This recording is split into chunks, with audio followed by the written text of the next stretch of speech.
Semua. Yang kedua disebut antara faktor kejatuhan adalah kerana Syiah Nusayri. Syiah Nusayri memainkan faktor yang penting menyebabkan daulat kita jatuh. Syiah.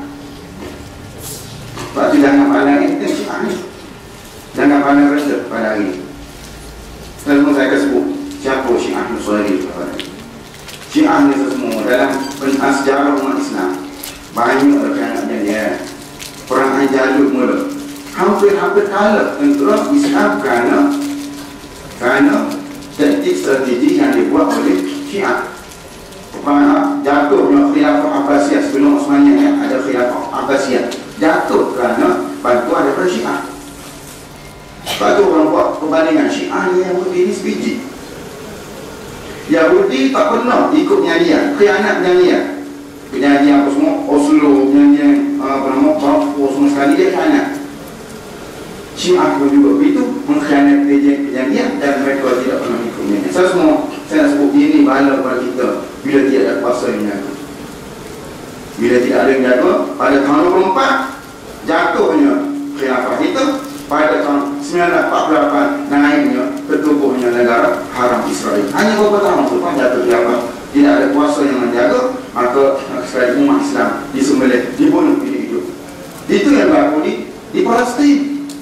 Sahabat-sahabat tengok dulu berlaku di Bosnia, berlaku di Chechnya, berlaku di Maluku sebelah negara kita, berlaku di Aceh, berlaku di Ambon, berlaku pula saya di Syria. Apa ni? Inilah musibah kerana tidak ada satu kuasa Islam yang menjaga umat dia. Iran bukan negara Islam. Sahabat-sahabat jangan tertipu. Tengok Ahmadinejad tidur atas sini, tak saling dengan perempuan lah, tunduk gitu. Perempuan bagus dia tak saling tu. Tapi siapa yang di belakang negara Islam, negara Iran, saya akan sebut juga kepada saya semua. Ini boneka-boneka yang ditimbulkan oleh musuh supaya umat Islam tertipu dan mendemo-dewakan mereka ini. Tak sekali umat Islam hilang siapa sebenarnya pahlawan dan hero mereka. Saya nak bagi itu pada Syariah. Syariah ni semua dulu adalah dipanggil dalam Quran, dalam hadis Nabi SAW adalah Bilad Syam. Kalau kita panggil Syam berapa bulan Syam ni? Dulu Syam ni ada 4 negara. Yang pertama sekali Syria, yang kedua Jordan, yang ketiga Lebanon, yang keempat Palestin. Dan kata semua ulama termasuk juga tanah Hijaz, itu adalah Syam. Dan banyak orang Nabi SAW sebut kelebihan fadilah tanah Syam itu. Bila penjajah melihat ini kekuatan umat Islam, maka bila dijajah akan sekali dia pecah-pecahkan negara umat Islam. Ini Jordan, ini Lebanon, ini Syria, ini Palestin. Berjalan ini muncul-muncul negara itu, dan orang tak kenal apa itu Syam. Semua dalam sejarah negara Syria, dia tidak boleh bertanding. Siapa nak jadi presiden, dia tak boleh bertanding. Seperti Mesir ni 24-25 Mei tak silap saya ni pilihan raya bagi presiden Mesir. Dia tak boleh bertanding itu. Dia siapa yang nak jadi presiden negara dia perlu buat inqilab ataupun perlu buat rampasan kuasa. Sebab itu saya baca satu sumber, dalam satu hari pernah berlaku di Syria, dalam satu hari 3 kali berlaku rampasan kuasa. Pagi naik orang naik presiden, tak tengok tengah hari dia inqilab, dia buat rampasan kuasa. Tengok sampai malam dia buat sekali rampasan kuasa 3 kali. Sebab itulah bila naiknya Hafiz Al-Assad, ayah pada Bashar pada hari ini semua, tidak terutama apa yang dia buat. Bila dia jadi presiden, dia bunuh keliling dia. Sebab dia tahu ke, tengok sejarah tadi tak kekal lama dia. Jadi cara nak kekal lama, dia bunuh keliling itu. Dan naiknya dia menetap daripada tahun 60-an sampailah kepada tahun 2000 dia mati. Semua almarhum Ustaz Hawa ni bahasa Al-Hamd tadi itu. Dan kita pun kenal siapa dia ni, Sufi, orang tasawuf. Sekarang banyak kitab berkaitan dengan tentera. Dia umur tahun 5 semua kali. Akhir sekali dia juga melihat bila wasilah nak sampai kepada untuk jadi pemerintah, bila jadi pemerintah boleh laksana Islam, wasilah itu satu-satunya di Syria ialah melalui tentera, maka dia pun pernah masuk tentera juga. Bila dia masuk tentera semua, Hafiz Asad dapat mencium perancangannya, dan akhir sekali dia ditangkap dan dipenjarakan 5 tahun. Satu bila dia ada penjara, dia diseksa dia keluar dekat Al-Muzum sakit, dan bila dia jumpa dengan Syekh Hasan Habaraka, Syekh Hasan kata kamu kena keluar, tak boleh duduk sini. Kalau kamu tetap di sini akan maka dibunuh. Maka dia pergi nak berhijrah ke Madinah dan meninggal di Jordan. Sekarang anak dia Dr. Mu'az nama Sa'id Hawab sekarang menggantikan dia di Jordan. Saya rasa semua ini sejarah. Dan dia pula Hafiz Asad ni semua menumbuhkan parti tahun 47. Nama parti dia Parti Kebangkitan Sosialis Arab, ataupun dalam bahasa Arab Hizbul Ba'thil Arabil Ishtiraki. Dasar sosialis Ishtiraki. Sebab tu bila kita kaji semua, siapa pimpinan parti dia, ada 3 pokok. Yang pertama sekali pokok Yahudi.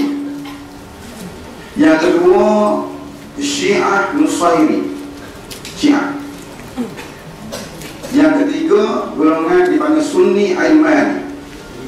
Sunni Sunnah wal Jamaah, tapi watak sekular. Oh bahaya, semua sekular ni bahaya. Cukup bahaya.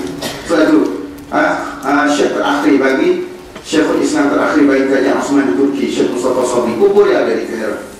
Bila tanah takut naik, dia tak lagi pasal berhijrah ke Kairo yang meninggal dunia sini. Dia pernah sebut, dia bagi fatwa, dia sebut bahawasanya siapa sekular ini adalah jalan yang paling mudah untuk umat Islam menjadi murtad. Tak payah pakai sami, tak payah salib dahi, tak payah pakai salib. Cukup dia kata Islam asing, pemerintahan asing sudah pun boleh membawa jatuhnya akidahnya. Bahaya, cukup bahaya. Jadi pokok ni dah yang menjadi dasar ataupun pembawa pada sekular parti Arab tadi. Saya nak sebutnya bila itu dia naik. Baik, selain daripada dia sekular, kita tengok siapa keluarga Hafiz Asad ni. Dia, isteri dia, anak dia 3 orang. Dia adik-adik lama juga. Bashar ni abang, dia ada abang dia nama Basit. Dia berdua Bashar. Saya sebut tadi bahawasanya siapa dia ni? Mereka, keluarga mereka berpegang pada Syiah Nusairi. Masuk sikit Pak Syiah. Ini saya ketekan sungguh, tolong kawan-kawan perbuatan, tolong kita ni akidah ahli sunnah wal jamaah kena mengaji dulu. Mengaji akidah ni tak boleh pun mengaji Teka ni ada Zuan ni maknanya rasa-rasa ataupun cukup-cukup. Zuan ni 64 bulan. Akidah ni tak boleh, akidah ni kena yakin sungguh. Akidah ahli sunnah wal jamaah kita pegang itu semua berbeza sangat dengan akidah Syiah. Saya nak sebut antara ciri-ciri Syiah Nusairi yang menjadi akidah kepada keluarga Bashar. Lepu dia kata haya acur. Yang pertama sekali kita lihat akidah dia. Dia ada 6 mazhab. Dia ada 6 mazhab. Syiah itu sendiri banyak tu. Syiah Ismailiyah, Syiah Zaidiyah, Syiah Rafidah, Syiah Isna Asyar, Syiah Nusairiyah. Dia ada 6. Dia itu 6 pula. Saya nak sebut antara mazhab-mazhab dia. Pertama sekali menyembuh mazhabi, sembuh mazhabi. Yang kedua menyembuh bulan, sembuh bulan. Yang ketiga menyembuh awan. Sebab apa bagi mereka? Sayyidina Ali radhiyallahu anhu, sepupu Nabi, khalifah yang keempat, bila mana meninggal, mereka iktikad dalam hati Ali berada di atas matahari, Ali berada di atas bulan. Percaya banyak tu. Paling tu Ali berada di atas awan. Syiah tangan Bashar. Saya semua paling tu dia kata petik itu suara Ali. Petik mai bakar tu. Suara Ali kan. Lalu apabila begitu, mereka semua mendengar kepala daripada awan dan mengucapkan salam, Assalamualaikum ya Ali. Itu ada juga mazhab mereka ni menyebut kemaluan wanita. Dan kita lahir dari situ. Maka perlu sembuh, kata. Semayang, salat, subuh 2 Esok Zuhur 8 rakaat, Maghrib 5 rakaat. Puasa Syiah Nusayri, puasa dia tidak menyentuh wanita pada sehari. Itu mereka makan sekali, Ustaz, puasa ni puasa kita tak menyentuh perempuan aja. Syiah sesat. Kita semua, saya nak sebut, pada mereka tidak ada puasa, tidak ada jihad, tidak ada solat. Bila sampai bila? Sehinggalah turunnya Imam Mahdi. Turun Imam Mahdi baru maya. Ni Syiah ni. Lepas tu bila imam dia kata begitu, maka perkataannya Imam, dah Syekh bila Imam Mahdi nak turun? Tak tahu. Dah esok hari pula Syekh bila Imam Mahdi nak turun? Tak tahu. Dah minggu depan Syekh bila Imam Mahdi nak turun? Tak tahu. Dan semua sehingga berlakunya revolusi di Iran tahun 1979, naiknya pemimpin yang bernama Khomeini. Dengar semua Khomeini ni. Kalau jumpa orang cenangnya, kita ni tak tahu. Semua naik dia ni, dia menjadi mujaddid, dia memperbaharui agama Syiah. Dia sebut bermula pada hari ini solat, puasa, jihad wajib semua pada pengikut Syiah, kerana Imam Mahdi telah mewakilkan kepada kami imam-imam pada hari ini. Tengok, motor semua agama dia bermain gitu. Sebab itu bila sebenarnya orang link pada jasad, kalau tengok pautan, buka-buka tengok pengebumian, pengajian Khomeini, Allah semua lebih kurang Cina, lebih kurang teguk, dia mati semua. Dah dicari kawasan pada masa luar, dia buat demo, dia buat pentas, dan atas pentas yang tinggi itu diletakkan kaca ataupun keranda yang berkaca. Nak angkat tu benar-benar kering mayat dia. Semua ribu juta rakyat dia bagi melingkungi, mengelilingi padang pasir tadi, semua makan rapat. Ada perempuan letak atas kepala. Bila satu malam sehingga tidur, mereka tidur pun dengan berita menggunakan pada malam itu. Oh, tengok macam komiten Korea Utara mati waktu begitu. Lepas tu, sebab itu semua orang sebut, Ustaz, kenapa di Sunni yang Syiah kena bergaduh? Tak buat banyak. Bila kita buat status sebut, orang kata, kenapa Sunni Syiah kena bergaduh sama-sama Islam? Saya bertanya balik, Islam Rasyah ni dasar terakhir dari tadi ni sembuh matahari, sembuh bulan. Allah, ni orang tidak memahami. Bila saya sebut Syiah ni bukan mazhab, jangan salah faham. Syiah bukan mazhab tapi agama. Masalah bila kita letak mazhab ni, boleh nak mazhab Syafi'i pun boleh, Maliki pun boleh, Syiah tak. Syiah bukan mazhab, Syiah agama. Saya kata semua, saya nak cerita lagi. Syiah, boleh sama-sama tak tahu. Dia ada 5 senjata utama Syiah. Awak ni dia nak contoh kan, awak ikhwan dia beringat. Syiah, sorry tulis lah. 5 senjata semua. Yang pertama sekali, dia ada senjata dipanggil Taqiyah. Aku belum sama Taqiyah ni. Taqiyah ni berpura-pura berlakon.